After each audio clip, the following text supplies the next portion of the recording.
到 past continuous 啦，咁樣咧 past continuous 有幾個情況啦。第一個咧就係 use the past continuous for a past action going on when a shorter action took place， 就係你好多時都會見到有個 when 嘅呢一個嘅 situation。咁樣咧就會係 I was eating my dinner when the doorbell rang。咁個鐘響嗰陣時咧，我係食緊飯。咁好多時你就會見到咧係一個呢個現在喺呢度啦。咁樣咧就尋日呢段時間喺度食緊飯啦，可能6點至到6點半咁樣啦，就喺度食緊飯。咁但係咧就係喺呢個食飯嘅途中咧，突然間咧6點20分嗰陣時咧，嗰個鐘就響啦。咁呢個響個鐘咧係短啲嘅動作，所以咧 the doorbell rang。但係咧因為你長嘅動作就係你食飯咧係食咗一段時間噶嘛，所以 I was eating my dinner 就係用過去進行式啦。When I got home, Mum was having a bath。嗱，咁當我翻屋企嗰陣時，媽咪沖緊涼。咁媽咪沖緊涼呢一個咧就係 was having 咧，佢係沖涼係長時間嘅，但係你入門口嗰個咧係短時間嘅。咁所以短嘅時間咧，你就會需要用 past tense， 而長啲嘅動作咧就會需要用 past continuous was having 啦。It was raining when she went outside。嗱，亦都係一樣啦。當佢踏出去嗰陣時咧，係落緊雨。落雨呢個動作咧，其實係跨越咗，因為呢段時間都落雨，但係佢呢度咧就係嗰陣時咧係 went outside， 就嗰陣時咧就係走出去嘅。咁而走出去個動作咧係短啲嘅，但係落雨呢一個動作咧就會係 was raining 嘅動作咧係長啲嘅。咁所以咧就會係一個用咗 past continuous 啦，而另一邊咧就用 simple past。第二個狀況啦，就係 use the past continuous for a past action which continued for a certain period of time。咁你好多時咧都會見到個咩字咧？就係 all 呢個字。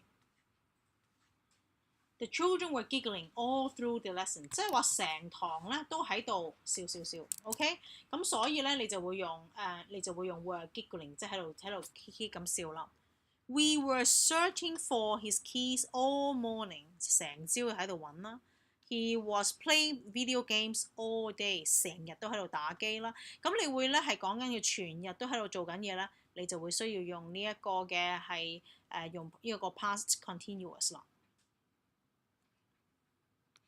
第三個狀況咧就係 use the past continuous for a past action which was continuing at a specific time， 係一個指定特定嘅時間，例如 at 3 p.m. 啦。at 11 p.m. 啦，或者咧好似呢個咁樣 yesterday morning。咁你見到呢啲字咧，多數咧都會係需要用 past continuous tense 嘅。At 3 p.m. I was watching television. Yesterday morning she was working. They were sleeping at 11 p.m. last night。嗱，記住咧係指定逢係一個時間 at 幾多點鐘，仲要講埋係尋晚添，一定係要用過去進行式嘅。到第四個情況啦 ，use the past continuous for two long actions， 兩個長動作啦 ，two long actions happening at the same time in the past。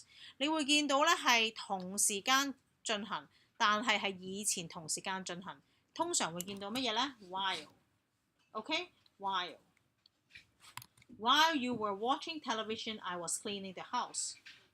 係啦，當你一路睇電視，我就喺度清潔緊間屋。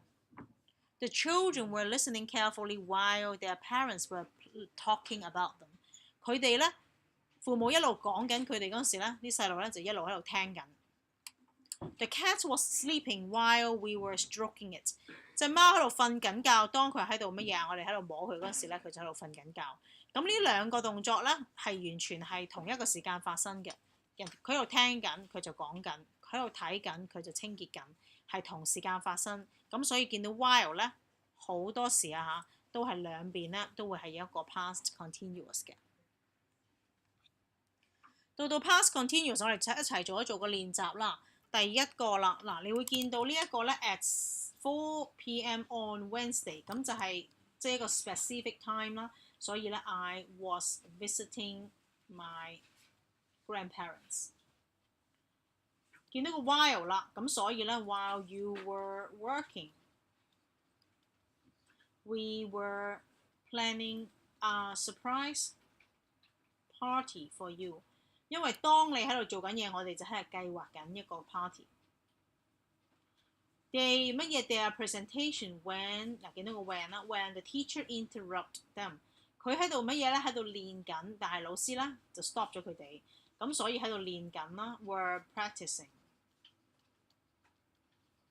留意下啦，人哋本身呢個咧係用緊 past tense， 所以呢個咧見到 when 呢一個咧就會用 past continuous。Yesterday 啦，又兼且有個 or 字啦，即係人哋成日都喺度瞓緊覺。Yesterday she was sleeping all day。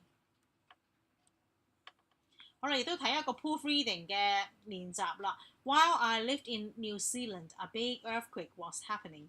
嗱，你見到 while 啦 ，while 咧一般嚟講咧，後邊嗰個動作咧都要係一個長啲嘅動作嘅，咁所以呢個係錯嘅，應該係 while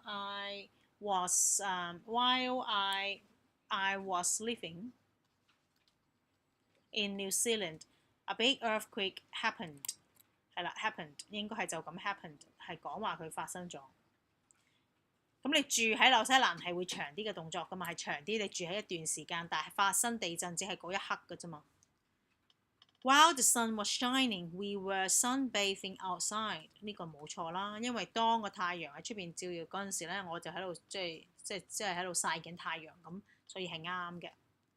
At 4 p.m. Sarah was looking out of the window。你會見到呢個 at 4 p.m. 即係話當時指定嗰個時間，所以呢個咧都係冇錯。呢個又有 yesterday 又有 all day， 但係咧嗱 was playing 咧過去進行呢個 tense 係啱嘅，但係 we 咧留意下 we 咧係應該用 were。OK 應該係 we were playing， 咁所以呢個係有問題嘅呢一個。接住咧就到 George was crying when I came into the room。